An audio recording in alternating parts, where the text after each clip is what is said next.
இந்த சமூகத்தில் எந்த மூட நம்பிக்கைகளை தொடர்ந்து திணித்து கொண்டிருந்தார்களோ அதையெல்லாம் தன்னுடைய கலை வடிவத்தால், அது ரெண்டு பெரிய சேலஞ்சஸோட இருக்கக்கூடிய ஒரு விஷயம்.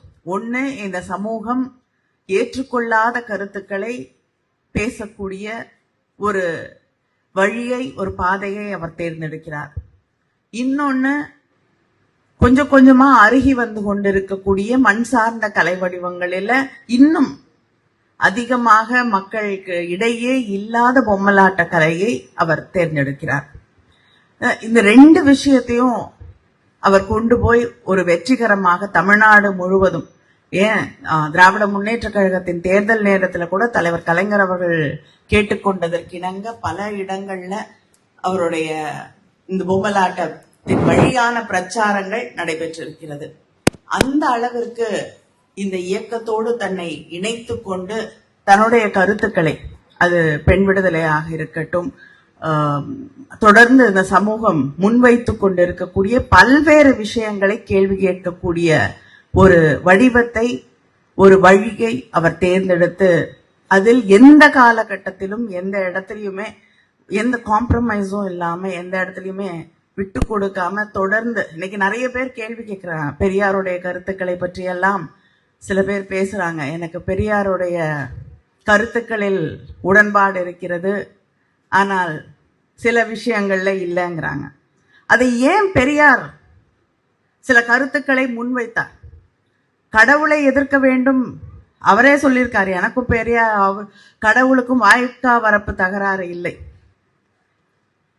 நான் ஏன் எதிர்க்கிறேன் என்று கேட்ட பொழுது அவர் சொன்ன பதில், நான் கேட்ட எல்லா கேள்விகளுக்கும் ஊற்றுக்கண்ணாக இருந்தது. இந்த சமூகத்துல ஏன் இந்த விஷயங்கள் எல்லாம் முன்வைக்கப்படுகிறது, ஜாதி ஏன் முன்வைக்கப்படுகிறது, ஏற்ற ஒரு பிறப்பால் ஒருத்த மேல கீழே அப்படிங்கிற இந்த மாறுதல்கள் எல்லாம் இந்த சமூகத்துல எப்படி முன்வைக்கப்படுகிறது, ஆண் பெண் என்ற வித்தியாசங்களை எல்லாம் இந்த சமூகம் ஏன் திரும்ப திரும்ப சொல்லுகிறது என்ற கேள்விகளுக்கெல்லாம் பதிலாக அமைந்தது மதமும் கடவுளும் தான்.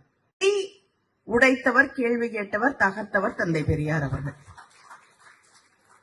அதனால இந்த சமூகத்துல மாறுதல்களை கொண்டு வர வேண்டும், சுயமரியாதை கருத்துக்களை கொண்டு வர வேண்டும். இந்த சமூகத்துல எல்லாரும் சமம் என்று உண்மையிலேயே நம்பக்கூடியவர்கள், எதையும் கேள்வி கேட்க தயங்காதவர்கள் மட்டும்தான் இந்த சமூகத்திலே உண்மையான மாற்றத்தை கொண்டு வர முடியும். அப்படிப்பட்ட மாற்றத்திற்காக உழைத்தவர் தான் கலைவாணன் அவர்கள். அவருடைய நினைவுகளை நாம் இந்த மேடையிலே போற்றிக் கொண்டிருக்கிறோம். சென்னை சங்கமத்திலேயும் பல சந்தர்ப்பங்கள்ல, பல இடங்களில் அவருடைய நிகழ்ச்சிகளை நடத்தக்கூடிய வாய்ப்பு எங்களுக்கு கிடைத்தது.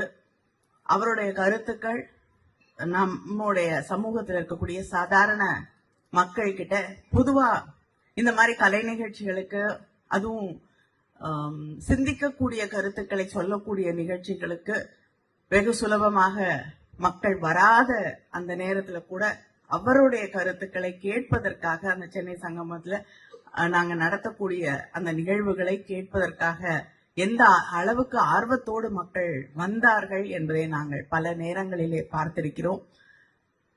அப்படிப்பட்ட ஒரு கலைஞனை போற்றக்கூடிய வகையிலே அவருடைய மறைவிற்கு பிறகு அவருடைய மகனோடு நான் பேசிய அந்த நேரத்துல அவர் எனக்கு சொன்ன ஒரு முக்கியமான செய்தி, என்னுடைய தந்தை இல்லை, ஆனால் அவர் எங்களுக்கு விட்டு சென்றிருக்கக்கூடிய அவருடைய கருத்துக்கள், அவருடைய சிந்தனைகள், அவருடைய கலை, இவற்றை நாங்கள் முன்னெடுத்து செல்வோம் என்று சொல்லக்கூடிய பிள்ளைகளை பெற்றிருக்கக்கூடிய அவருடைய நினைவுகளை போற்றுவோம்.